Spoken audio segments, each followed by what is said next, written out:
पूरे शहर में ही ऐसी इमारतें मौजूद हैं जो मखदूश हालत में, लेकिन लियारी जो पीपल्स पार्टी के बहुत करीब रहा है, वो जमात जो पिछले 17 बरस से मुसलसल अब सिंध में इक़्तिदार में है, वहाँ पर इस तरह के वाक़यात सामने आ रहे हैं और ये भी अंदाज़ा नहीं हो पा रहा कि इसका हल क्या होगा। वज़ीर बल्दियात सिंध सईद गनी इस वक्त हमारे साथ प्रोग्राम में शामिल है। सईद गनी साहब, बहुत शुक्रिया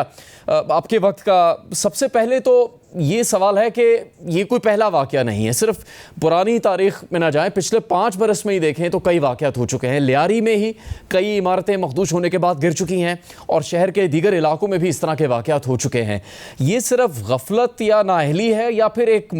बाकायदा कोई तरीक़ेकार है जिसमें करप्शन हो रही है और उसकी वजह से इमारतें बनती चली जा रही हैं, उनको रोकने वाला भी कोई नहीं? इस कदर खौफनाक वाक़यात पेश आ रहे हैं, कोई ज़लज़ला नहीं आया, कोई आफत नहीं आई और उसके बग़ैर ही नाअहली और गफलत की वजह से ये इमारत गिर गई, इतना बड़ा जानी नुकसान हुआ। वजह क्या है आपके सामने? आप एक अवामी नुमाइंदे हैं, आवाम के बीच में रहने वाले नुमाइंदे हैं, क्या वजह है कि इसको रोक नहीं पा रही हुकूमत बिल्कुल भी? जी, बिल्कुल गफलत तो है, इसमें तो मैं बिल्कुल इनकार नहीं करूँगा और हमारी भी ज़िम्मेदारी इसमें बहुत ज़्यादा बनती है। लेकिन जो आपने बताया ना, पिछले कुछ बरसों से ये वाक़यात हो रहे हैं, तो ऐसा नहीं है कि हमने उन वाक़यात के बाद इस पे कोई एक्शन नहीं लिया नहीं या कोशिश नहीं की। पहले भी ये सारी चीज़ें होती रही हैं कि हम इनको इलीगल कंस्ट्रक्शंस को रोकें और जो ख़तरनाक इमारतें हैं उनके खिलाफ कुछ कार्रवाई करें। लेकिन 2022 में तो बाकायदा कमिटीज़ नोटिफाई हुई हैं डिप्टी कमिश्नर्स की सरबराही में और उनके रेगुलर इजलास भी होते रहते हैं। और इसी अमल के नतीजे में हमने आइडेंटिफाई की पूरे सूबे के अंदर की इमारतें वो कौन सी हैं जो ख़तरनाक हैं। तो 740 इमारतों का नंबर हमारे पास आया, जिसमें से 588 इमारतें कराची में, और उसमें भी अगर आप फर्दर ब्रेकअप करें तो डिस्ट्रिक्ट साउथ जो ओल्ड सिटी एरिया जिसके अंदर आता है, 456 इमारतें उसके अंदर हैं। अच्छा, इनमें भी अगर कोई इमारत इतनी ख़तरनाक थी कि उसमें लोगों की जान जाने का अंदेशा था और जानें चली भी गई, तो उनको खाली कराना भी एसपीसीए की जिम्मेदारी थी। और अगर उन्होंने ये जिम्मेदारी पूरी नहीं की तो मैं समझता हूँ कि बहुत बड़ा एक हमने फैसला किया कि एक तो हमने रिमूव कर दिया डीजी बिल्डिंग कंट्रोल को भी, और पहले ही दिन जिस दिन ये वाक़या हुआ उस दिन मैंने खुद जो वहाँ के डायरेक्टर थे बिल्डिंग कंट्रोल के, उनको, डिप्टी डायरेक्टर्स को, असिस्टेंट डायरेक्टर्स को, बिल्डिंग इंस्पेक्टर्स को, सबको मुअत्तल भी कर दिया और एक इंक्वायरी कमेटी भी फौरी तौर पर बना दी, जिसको 3 वर्किंग डेज का हमने टाइम दिया कि इसमें जिम्मेदारों का तयन किया जाए और उसके साथ साथ रिकमेंडेशंस हमें दी जाएं कि हम इस अमल को कैसे रोक सकते हैं, लोगों की जानें बचा सकते हैं। तो आज एक जो चीफ मिनिस्टर साहब ने मीटिंग की, उस मीटिंग में उस कमेटी की सरबराही जो है वो पहले भी हमारी सीनियर खातून ऑफिसर हैं उनके पास थी,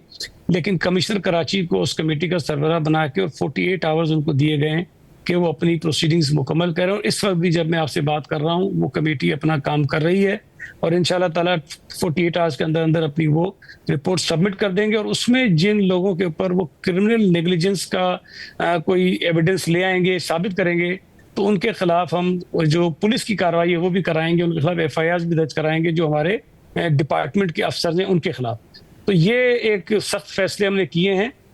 लेकिन जो आपने बताया कि ये सिलसिला जो है वो बहुत खतरनाक सूरत तय करे। कराची, चूंकि आप भी यहाँ हैं,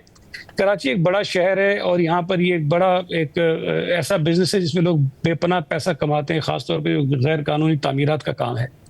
और इसमें इतना पैसा है कि ये तमाम जो सोसाइटी के एलिमेंट्स होते हैं उनको ये अपने साथ शामिल कर लेते हैं। इसमें हमारे इदारे के लोग भी होते हैं, उस इलाके में रहने वाले बहुत सारे बाअसर लोग भी इसमें शामिल होते हैं। इसमें यकीनी तौर पर और इदारे जो काम करते हैं आगे पीछे उनको भी शामिल कर लेते हैं। मैं आपको इस वक्त, मेरे पास तो फिगर नहीं है,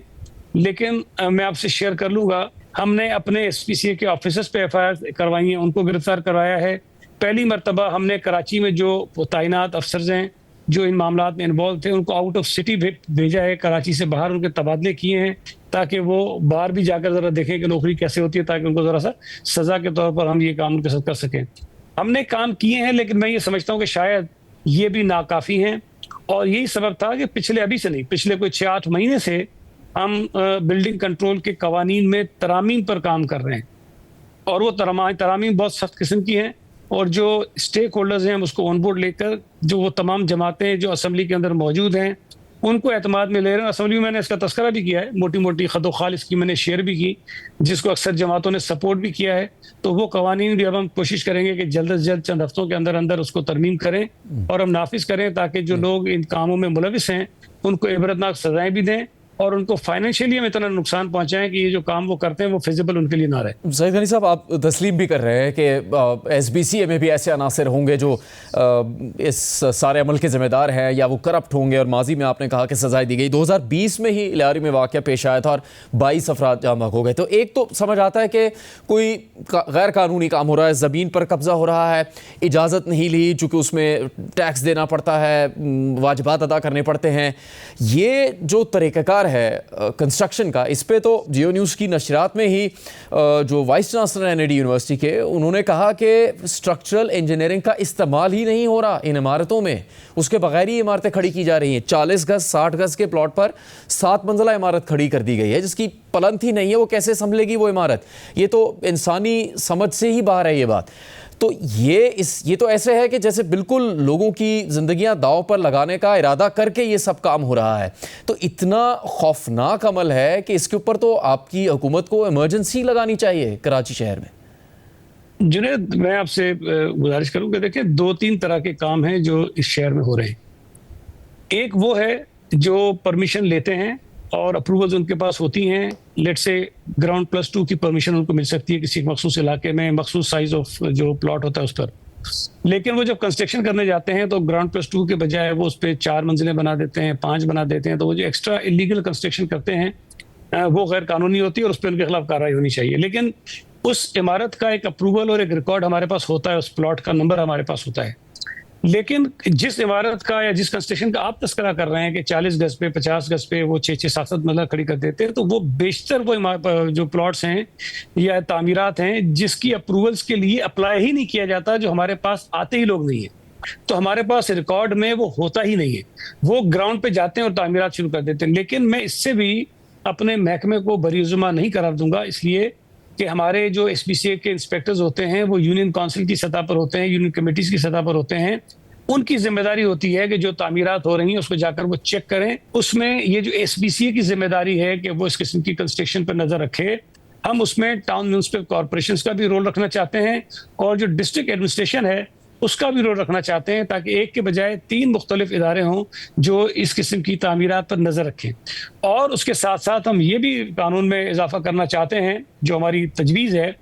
कि जो अफराद इस किस्म की गैर कानूनी तामीरात में मुलविस पाए जाते हैं उनकी सिर्फ तामीरात को हम डेमोलिश ना करें कि जी बिल्डिंग बना दी हमने जाके गिरा दी, दिस इज नॉट इनफ।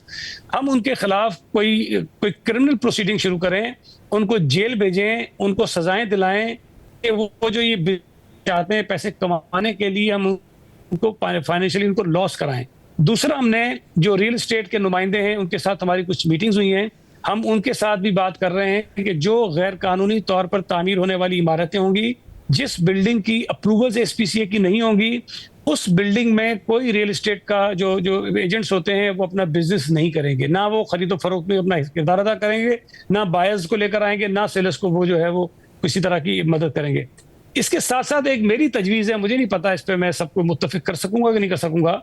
कि जो गैर कानूनी तौर पर तामीर होने वाली इमारतें होती हैं उसमें जो खरीदार होते हैं उसको डिस्करेज करने के लिए हम उनके लिए भी कोई सजा या जुर्माना के तयन करें, ताकि लोगों को हम बाज रखें कि वो इन इमारतों में अपना पैसा ना लगाएं। असल यहाँ प्रॉब्लम ये है कि लोग बिल्डिंग्स इसलिए बना रहे हैं कि ये बिक जाती हैं। हमारी कोशिश ये है कि इसके जो खरीदार हैं उसको हम कम करें, उनको हम शऊर दें, उनको हम समझाएं, उस पर हम सख्ती करें। जब खरीदार नहीं होगा तो शायद इस किस्म की तामीरात को रोकना हमारे लिए निस्बतन आसान हो जाएगा। सईद गनी साहब, आपने 740 इमारतों का कहा, 588 भी अगर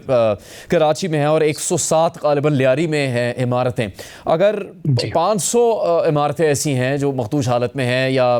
गैर मयारी तामीर की गई है, उसी से हिसाब लगा लिया जाए इस इमारत में कितने रिहायशी थे, तो ये तो हज़ारों लोगों की ज़िंदगियाँ दाव पर हैं सईद गनी साहब, कि वो इसलिए उनकी ज़िंदगी दाव पर है कि इमारत मखदूश हालत में है, किसी वक्त भी गिर सकती है। कुछ इमारतों का तो पता है, कुछ का पता भी नहीं है। अब इस सूरत में क्रैकडाउन का लफ्ज़ सुना तो गया, लेकिन कोई अमली तौर पर ये नज़र नहीं आया कि हुकूमत ने कार्रवाई की हो और ऐसे ठेकेदार, ऐसे बिल्डर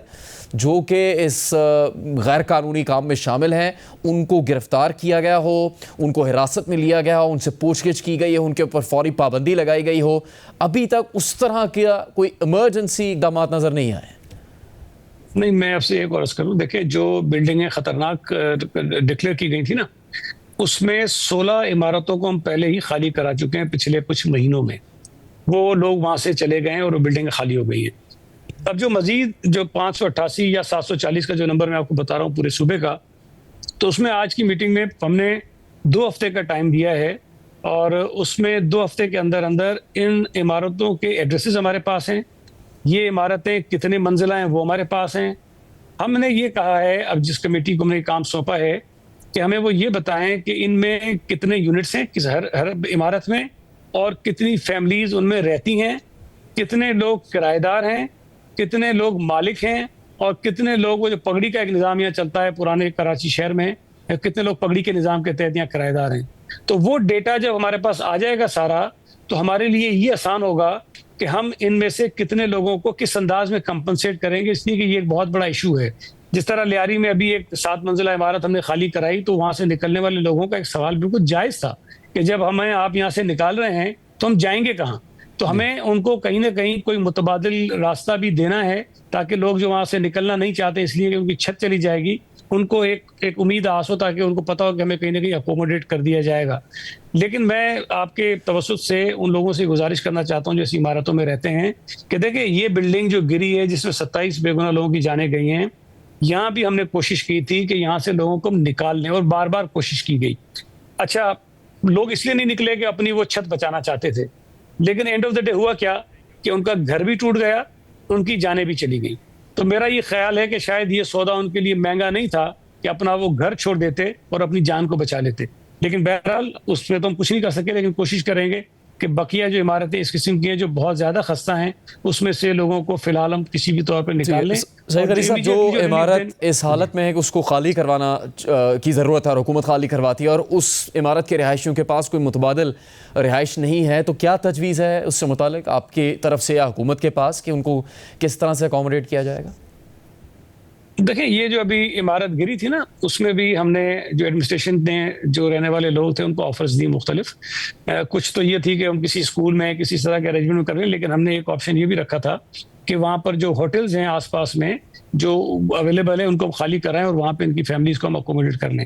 आज की मीटिंग में कुछ और प्रपोजल भी हमारे सामने आए, लेकिन हम जब तक उसको फाइनलाइज ना कर लें, उसको मैं समझता हूँ कि मुनासिब नहीं होगा कि मैं आपसे शेयर करूँ वो। लेकिन हम मुख्तलिफ प्रपोजल्स हैं जिस पर हम काम कर रहे हैं कि अगर इस तरह के लोगों को हम फौरी तौर पर वहाँ से निकालें तो इनकी रीसेटलमेंट हम किस तरह करेंगे, लेकिन हम कोई ना कोई इसका रास्ता निकाल लेंगे। तो ये आप कहने की पोजीशन में कब होंगे कि अब आज के बाद जो हो चुका है वो तो अपनी जगह, लेकिन आज के बाद कोई गैर कानूनी या गैर मयारी इमारत कराची में नहीं बनने देंगे? जुनैद, ये बड़ा मुश्किल सवाल है कि मैं ये कह सकूं कि बिल्कुल नहीं बनेगी। मैं हकीकत पसंद आदमी हूं। मैं ये ज़रूर कह सकता हूं कि सख्तियां हमने पिछले साल 1.5 साल में बहुत ज़्यादा की हैं, लेकिन इन सख्तियों में आपको इजाफा नज़र आएगा, कानून में तरमीम हो जाएगी, इसमें मजीद आपको चीज़ें नज़र आएंगी, लोगों की गिरफ्तारियां आपको नज़र आएंगी, लोगों के नाम जो शायद किसी को नहीं पता, हम नाम डिक्लेयर करेंगे कि कौन कौन से लोग हैं जो इस कारोबार के अंदर मुलविस हैं, जो लोगों की जानों से खेल रहे हैं, कौन कौन से हमारे अफसरान हैं जो इसमें मुलविस हैं, उनके खिलाफ हम कार्रवाइयाँ करेंगे। हम आपको ज़्यादा एक्टिवली शायद काम करते हुए इसमें नज़र आ जाएंगे, तो हमारी जो एक्शंस हैं वो खुद आपको नजर आएंगे। लेकिन मेरे लिए सच्ची बात है, ये बहुत बड़ा शहर है, इसके अंदर ये कहना कि किसी गली में कोई गैर कानूनी तामीरात नहीं होगी, ये मेरे लिए मुश्किल है। लेकिन हम इस काम को इतना मुश्किल बना देंगे कि कोई करने से पहले 100 दफा सोचेगा।